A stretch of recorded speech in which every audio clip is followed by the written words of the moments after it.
طواف بیت اللہ کے گرد 7 چکر لگانے کا نام ہے اور یہ نہایت عظیم عبادت ہے۔ اسے محض ایک رسم سمجھ کر یا جلدی میں مکمل نہیں کرنا چاہیے، بلکہ سکون، ادب، ذکر اور عاجزی کے ساتھ ادا کرنا چاہیے۔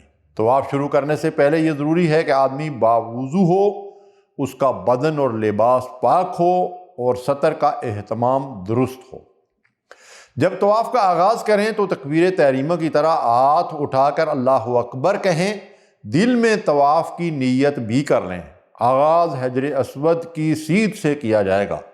اگر آسانی ہو تو حجر اسود کا استعلام کریں، یعنی بوسہ دیں یا ہاتھ لگائیں، لیکن ہجوم میں دوسروں کو دھکا دینا ہرگز مناسب نہیں۔ حجر اسود کو بوسہ دینے کے لیے عورتوں کو وہاں تک پہنچانے کی کوشش کرنا جس میں ان کی حرمت اور وقار پر حرف آتا ہے، ہرگز نہیں کرنا چاہیے۔ اگر ہجوم زیادہ ہو تو دور سے اشارہ کر لینا کافی ہے۔ بیت اللہ آپ کے بائیں طرف رہے اور آپ 7 مکمل چکر لگائیں۔ طواف کے دوران حتیم کی دیوار کے باہر سے چکر کاٹنا ہے، اندر داخل نہیں ہونا ہے۔ طواف کے دوران کوئی ایک خاص دعا سب پر لازم نہیں۔ کتابوں سے بغیر سمجھے غلط سلط دعائیں پڑھنا یا گروپ کی صورت میں مل کر دعائیں پڑھنا خلاف سنت ہے۔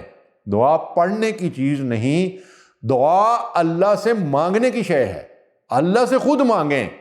آپ قرآن کی تلاوت، درود شریف، استغفار اور اپنی زبان میں اللہ سے دعا کر سکتے ہیں۔ رکن یمانی اور حجر اسود کے درمیان مسنون دعا پڑھنا بہتر ہے۔ ربنا آتنا فی الدنیا حسنہ وفی الآخرۃ حسنۃ وقنا عذاب النار۔ اگر یہ عمرہ کا طواف ہو تو مردوں کے لیے پہلے 3 چکروں میں تیز قدمی یعنی رمل اور دایاں کندھا کھلا رکھنا اجتباء سنت ہے۔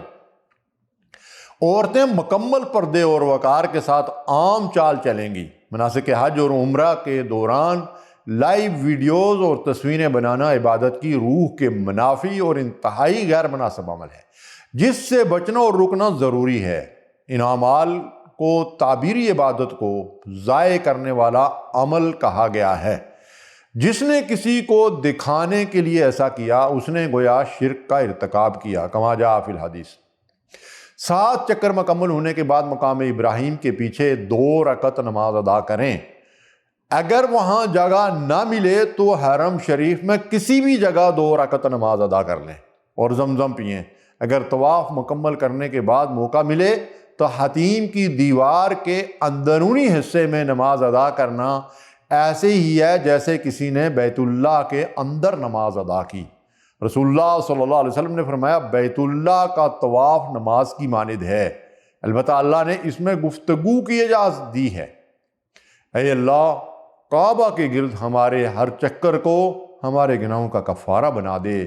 جیسے ہمارا جسم تیرے گھر کے گرد گھوم رہا ہے، ویسی ہی ہماری روح کو اپنی محبت اور یاد کے گرد طواف کرنے والا بنا دے، اور ہمیں حجر اسود کے بوسے اور استعلام کی برکات نصیب فرما۔ آمین یا رب العالمین۔